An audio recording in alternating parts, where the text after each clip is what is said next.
반갑습니다. 강북중학교 2학년 학생 여러분.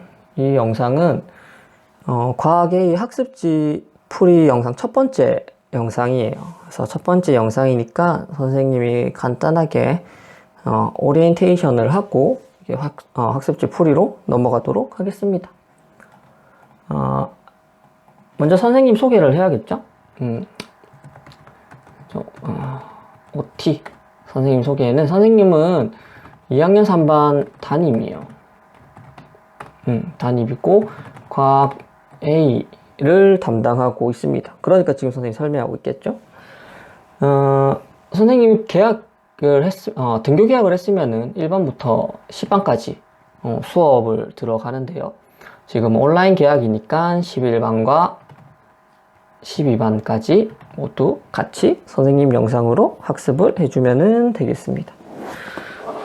원래 등교 계약을 했으면은, 이렇게 과학에 대해서 조금 더 얘기를 하고, 조별 편성도 하고, 좀 활동을 한 다음에 선생님과 여러분 조금 안면 좀 트이고, 이렇게 수업을 시작했을 텐데, 상황이니만큼 어쩔 수 없이 바로 수업을 하겠네요. 그래서 처음 듣는 목소리지만, 그래도 여러분이 크게 거부감 가지지 않고 들어줬으면 좋겠습니다.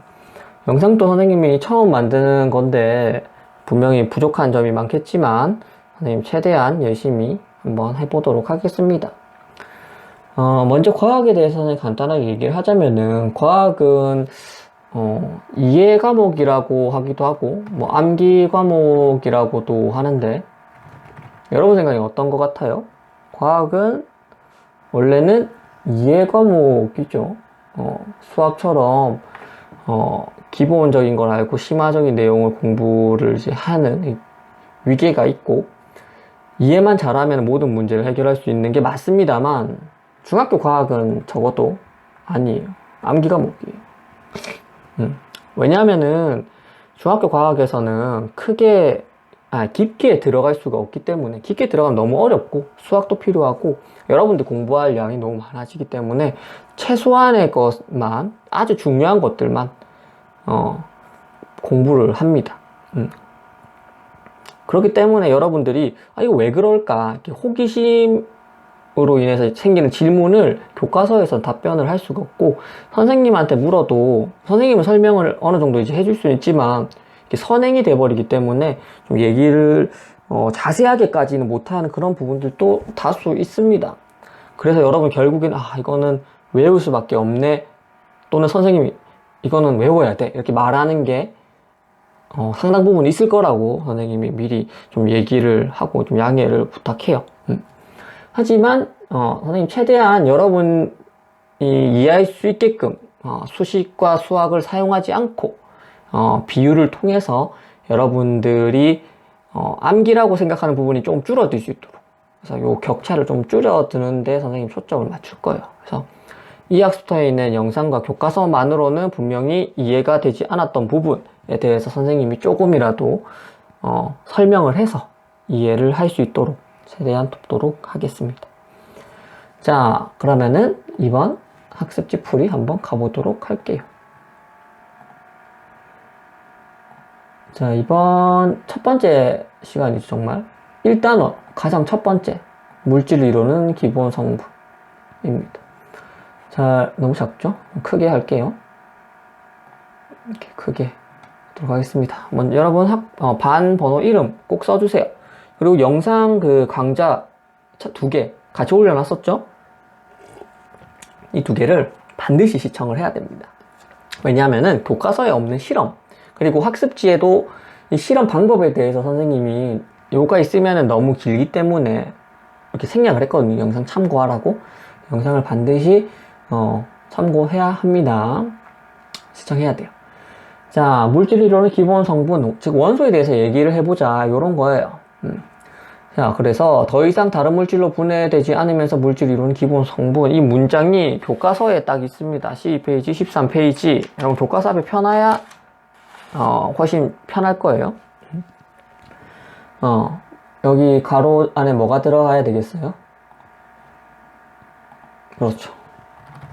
원소가 들어가야 되겠죠. 원소의 의미입니다. 선생님은 항상 가장 중요하게 생각하는 거, 정의. 기본 개념을 알아야 됩니다. 원소가 무엇인가? 정의를 물어보는 거거든요. 더 이상 다른 물질로 분해되지 않으면서 물질이 이루는 기본 성분이라는 것을 정확하게 기억을 해두면은 여러분이 이것은 원소고 이것은 원소가 아니다 나눌 때 굉장히 큰 도움이 됩니다. 분류 기준이 되는 것이 바로 이 정의이기 때문입니다. 자, 먼저 원소 하면은 이제 이 실험이 나옵니다. 전기분해 실험인데, 선생님 전기분해가 뭐죠? 전기분해 원리 알아야 되나요? 너무 어려운 것 같은데요. 당연히 전기분해 원리는 어렵습니다. 그래서 여러분들에게 전기분해 원리 반드시 알아야 된다고 선생님이 말하지 않겠습니다. 문제집이나 뭐 자습서 같은데 혹시 이 전기분해가 어떻게 일어나는지 막 화학식 같이 막 설명하면서 이렇게 있는데 거기까지 알 필요 전혀 없어요. 왜 갑자기 원소하다가 전기분해 얘기가 나오는지부터 여러분들이 이해를 해야 됩니다. 왜냐하면 이 물이 옛날 사람들은 원소라고 생각했기 때문인데요.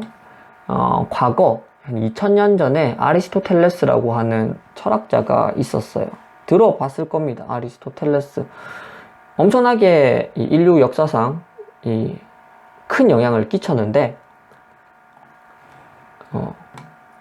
사원소설 보도록 하겠습니다.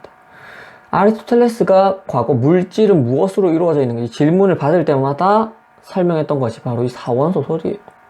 불, 공기, 물, 흙 많이 봤죠? 왜냐하면은 영화, 판타지적인 요소가 들어있는 모든 게임, 만화, 소설 많은 부분에서 이 사원소설을 기초로 하는 것들이 많아요. 불의 정령, 바람의 정령 이런 거 들어봤죠? 물의 정령 뭐 마법할 때도 이런 거 굉장히 많이 나오고 우리한테도 익숙합니다. 마치 이 네 가지로 모든 물질을 다 이제 설명할 수 있을 것 같은 착각이 들죠. 왜냐? 과거 사람들은 실제로 이 네 가지로 다 설명을 했습니다. 무려 2000년 동안이나요. 많은 이제 학자들이 크게 의심을 갖지 않았어요. 왜냐? 굉장히 설득력이 있거든요. 게다가 이걸 처음 만든 사람이 아리스토텔레스라고 하는 위대한 이 지성인이 말을 했기 때문에 만인의 스승이라고도 하죠. 그렇기 때문에 크게 의심하지 않고 받아들였습니다. 많은 부분을 설명할 수 있었고, 예를 들어서 이런 거예요. 뭐 불은 위에 있는 성질을 가지고 있고 흙은 가장 아래에 있는 성질을 가지고 있기 때문에 흙의 성분이 조금이라도 들어있는 물질은 아래로 추락을 한다. 우리 인간도 바위도 종이도 아래로 내려간 이유가 흙의 성질이 좀 있기 때문이다. 흙으로 좀 이루어진 부분이 있다. 이렇게 한 거예요. 그런가? 뭐 바위 같은 경우 쪼개면 흙이 되죠. 그리고 우리 인간도 나중에 화장을 하고 나면은 재가 남잖아요. 이런 부분에서 전부 다 어느 정도 일리가 있구나. 사실 좀 끼워 맞추기인데 과거에선 이게 굉장히 유용했어요. 이게 사원소설. 그리고 동양에서도 있고 있어요. 사원소설은 서양이잖아요. 그래서 동양에서도 비슷한 게 있는데 오행설이라고 해서 요 문이 많이 봤죠. 음과 양의 조화. 도교에서 나오는 건데 화, 수, 목, 금, 토 우리 요일도 이 오행설에서 많이 영향을 받은 거예요. 지금 여기 없는 거 두 개는 일, 월, 일요일, 월요일이잖아요. 요거는 해와 달인 거고 해와 달 빼고는 사실 해와 달은 이 음양 여기 각각 음은 달, 월요일 양은 해, 일요일 여기서도 좀 나오는 거 사실 요걸로 이제 요일을 만든 거거든요. 여기에서도 물이 있네요. 요것도 많은 이제 소설이나 게임, 만화에서 많이 나옵니다. 선생님 어릴 때 나루토라는 만화가 있었는데 배경이 일본이에요. 우리나라와 같은 동양적 요소인데 닌자거든요. 막 이런 성질을 막 설명을 해요. 그래서 익숙하니까 많이 설명을 했고, 하지만 얘네들이 과연 원소인가? 원소가 뭐였지? 더 이상 다른 물질로 분해되지 않는 물질이 이런 기본 성분이잖아요. 만약에 물이 다른 물질로 분해가 된다면은 물이 원소일까? 원소가 아니겠죠. 자, 그러면은 사원소설과 오행설이 틀렸 수도 있겠다라고 생각을 할 수가 있는 겁니다. 실제로 이 물을 전기분해한 순간 그 시점부터 이제 4원소설이 이제 현대의 원소설로 이제 대체가 됐다고 하거든요. 그때를 이제 분기점으로 많이 봅니다. 자, 그래서 전기분해를 이제 우리가 공부를 하는 거예요. 전기분해 원리는 크게 중요하지 않습니다. 어떤 실험인지 한번 볼게요.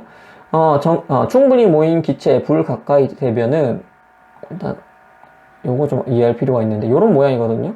물에 전기를 흐르게 해서 시험관에 기체를 이렇게 모읍니다. 기미나 수증기가 아닙니다. 그거 어떻게 알 수 있는가? 마이너스 극에 연결한 시험관에 모인 기체는 펑 하고 폭발했어요. 폭발한다. 플러스 극은 활활, 호라호라가 아니라 활활 타오른다. 이런 겁니다.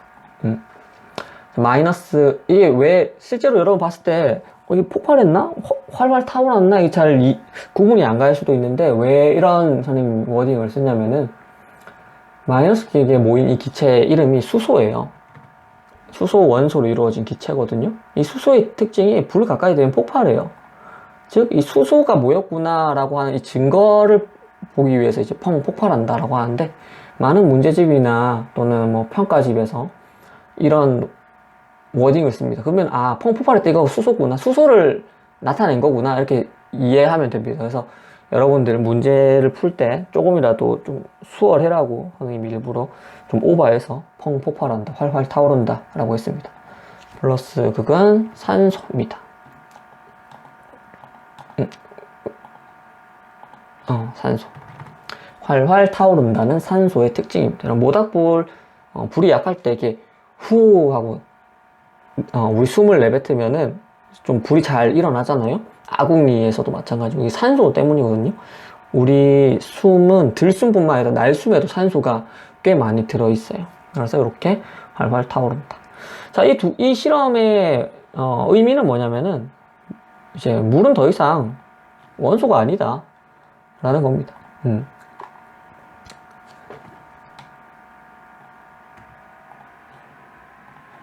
자, 처음 쓰는 거라서 좀 잘 안 되네요. 원소는 더 이상 나눌 수 없는 기본 성분인데 물은 어떻게 됐어요? 수소와 산소로 나누어지기 때문. 이렇게 생각을 하면 됩니다. 그래서 이제 과거의 원소설에서 현대의 원소설로 넘어가는 이 기념비적인 실험이 이 물을 전기분해하는 실험이기 때문에 우리가 공부한 겁니다. 여러분들은 의미를 꼭 기억을 해 주어야겠습니다. 자, 아래 1, 2, 3번은 원소 특징인데요. 원소의 종류에 따라 고유한 성질을 나타낸다 라는 겁니다. 아까 4원소설이나 5행설만 해도 원소별로 성질이 다 달랐잖아요. 현대의 원소들도 이 종류마다 전부 다 성질이 달라요. 물론 비슷한 애들도 있고 엄청 다른 애들도 있어요. 그걸 이제 규칙적으로 이제 나타낸 게 이게 주기율표거든요. 나중에 공부할 거지만 이렇게 O와 열을 맞춰가지고 했는데 뭐 예를 들어서 이렇게 열이 같으면 성질이 좀 비슷한 애들이다 뭐 이런 식으로. 여기 지금 색깔별로 또 나눠져 있잖아요. 이것도 또 성질이 비슷한 애들끼리 좀 묶어둔 부분이 좀 있습니다. 주기율표 다 외워야 되냐고요? 당연히 못 외웁니다. 외우지 않아도 됩니다. 자, 화학 변화가 일어나도 원소는 다른 종류의 원소로 변하지 않는다. 이게 좀 중요한 건데요. 그래서 화학 변화라고 하는 것은 화학, 요거는 변할 화자의 학문 학자거든요. 보통 우리가 공부하고, 지금 파트가 사실 화학 파트예요.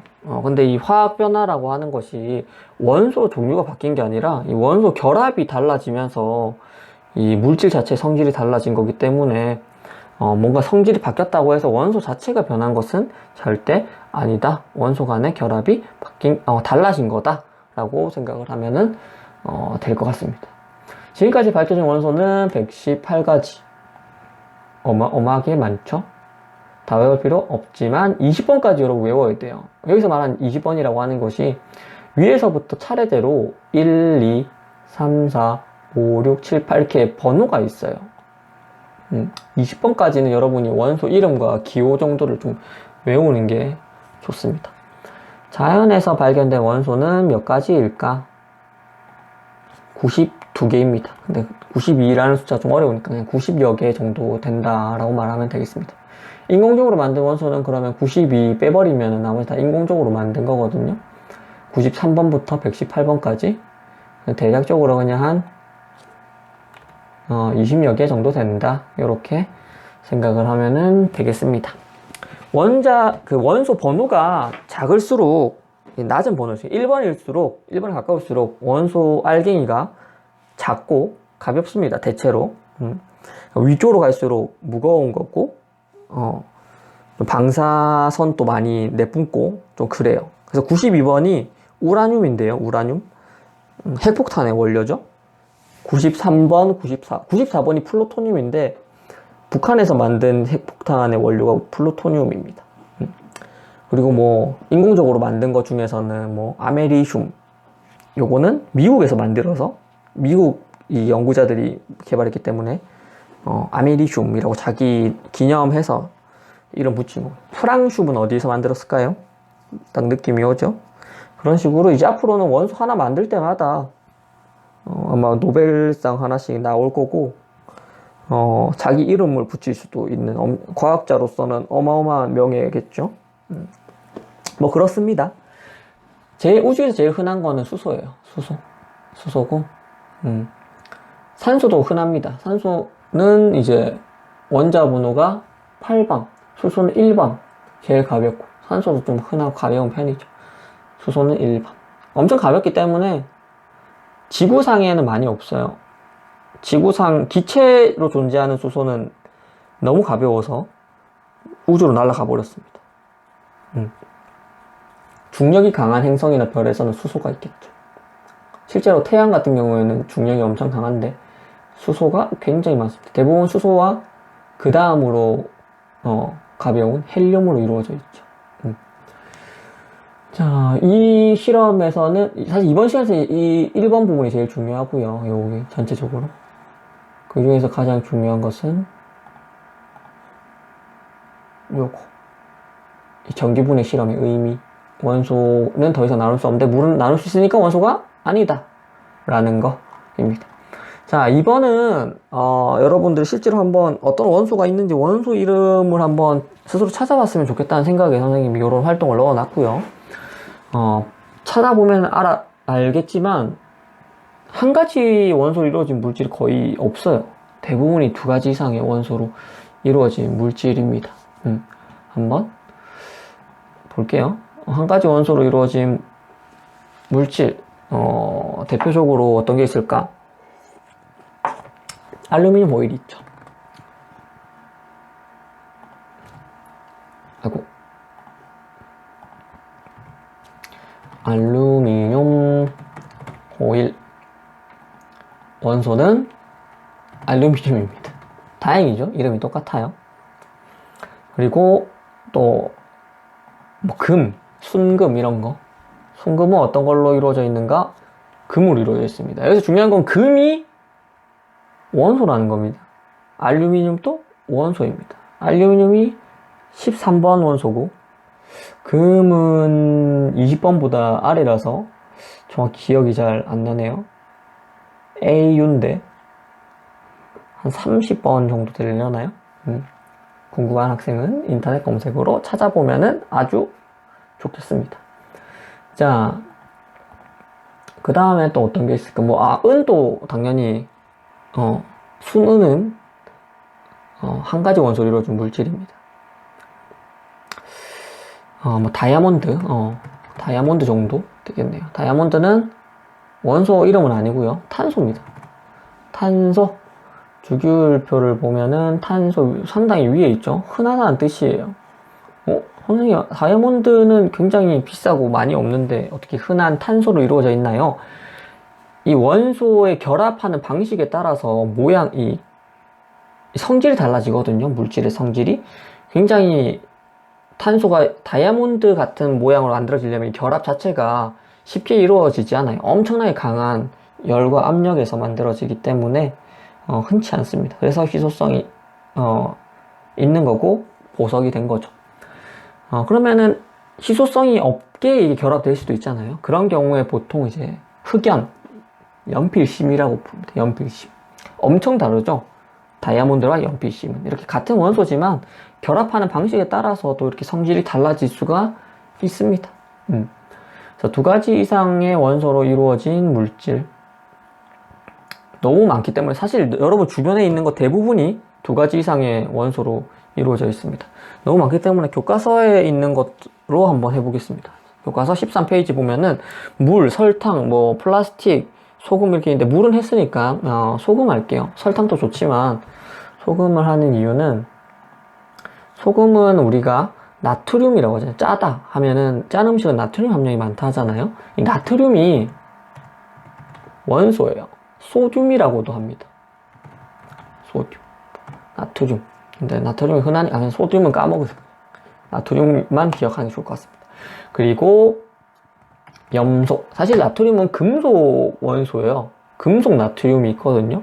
물에 넣으면 폭발하는 신기한 금속인데 일반 커터 칼로도 잘리는 좀 무른 신기한 원소입니다. 근데 우리가 소금 먹을 때 금속 맛이 나진 않잖아요. 왜 그러냐면은 염소와 나트륨이 결합해 있어서 전혀 다른 성질을 가진 물질인 소금이 만들어지는 거예요. 근데 소금도 종류가 너무 많기 때문에 나트륨 원소 말고 다른 원소가 들어가 있을 수 있습니다. 그래서 등을 꼭 붙여주세요. 세상에 있는 모든 소금을 다 똑같이 볼 수는 없으니까요. 자, 그리고 어떤 게 좋을까? 나무젓가락. 왜냐하면은 나무로 만든 게 많기 때문에 나무젓가락에 들어있는 어떤 게 있냐면 수소, 산소, 물이랑 똑같은 여기서 탄소까지. 그런데 꼭 등을 붙여주세요. 왜냐? 다 다르니까. 나무젓가락 같은 경우 실제로 이 약품으로 화학 처리를 하거든요. 얘네들을 이렇게 꼭 누르면서 이때 들어가는 이제 화학약품까지 나무젓가락으로 봐야겠죠. 그러면은 미량이지만 다른 원소가 들어가 있을 수 있습니다. 등 붙여줘야 돼요. 자, 또 어떤 물질이 좋을까나? 포크? 마지막 포크 할까요? 포크는 뭔가 철 같은데 실제로 철이라고 하는 원소가 있습니다, 여러분.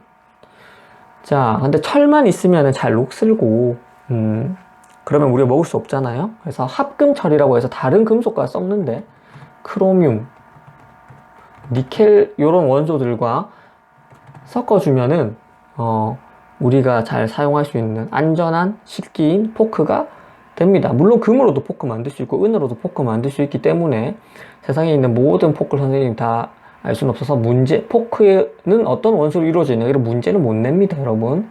뭐 나무젓가락은 어떤 원소로 이루어져 있나 문제는 못 내는데 이런 건 낼 수가 있어요. 뭐냐, 원소가 아닌 걸 그냥 원소라고 해버리면은 이건 틀린 거죠. 포크의 원소로 틀린 것은 했는데 뭐 철, 크로뮴, 니켈 하나 갑자기 흙 또는 공기 이래 버리면은 그거는 틀린 겁니다. 자, 그래서 여러분한테 이 활동을 준 이유는 다이아몬드가 무엇으로 이루어져 있는가 이거 사실 물어보는 게 아니라 탄소가 원소다, 금이 원소다, 알루미늄이 원소다, 이 수소, 철, 크롬, 니켈이 원소다, 이 주기율표에 있는 원자 번호가 부여된 원소다라고 하는 것을 여러분들에게 알려주려고 한 겁니다. 원소 이름을 조금이라도 친숙하게 느끼게 하기 위해서 한번 이런 활동을 해봤고요. 자, 우리 주변의 알루미늄 호일과 같이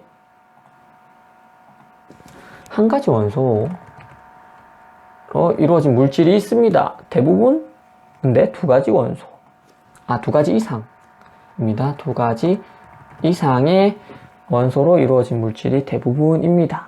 그래서 웬만하면 이런 문제는 문제집에도 잘 없겠지만 뭐 한 가지 원소로 이루어진 물질을 해가지고 뭐 다이아몬드 있고 뭐 소금, 나무젓가락, 포크 이런 문제가 나올 수도 있겠지만 그렇게 썩 좋은 문제는 아니죠. 이번 차시에서 중요한 의미가 담긴 문제는 아니라고 생각이 듭니다. 하지만 요거는 좀 중요한 내용입니다.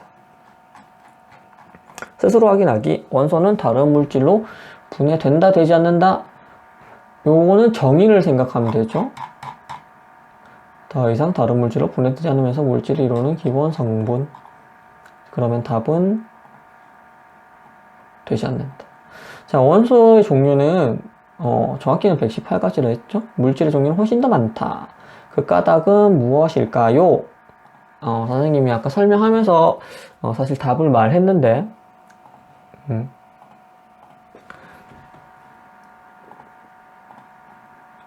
자, 바로 조합 때문이죠. 자, 대부분의 물질은 한 가지 원소로 이루어져 있는 게 아니죠. 이것이 아니라 두 가지 이상의 원소 조합으로 이루어져 있으며 조합이 다르면 다른 물질이 되기 때문입니다. 이 조합은 무궁무진합니다. 여러분 2학년 수학에서 아마 뭐 확률 공부할 때 알 수 있겠지만 이 본 재료가 조금 늘어나면 이 조합은 어마어마하게 늘어납니다. 여기서 무려 118가지고 비율, 개수에 따라서 엄청나게 달라질 수가 있겠죠. 자, 오늘 영상은 여기까지고요. 궁금한 거는 언제든지 오픈 채팅방으로 선생님에게 질문을 해주시면 됩니다.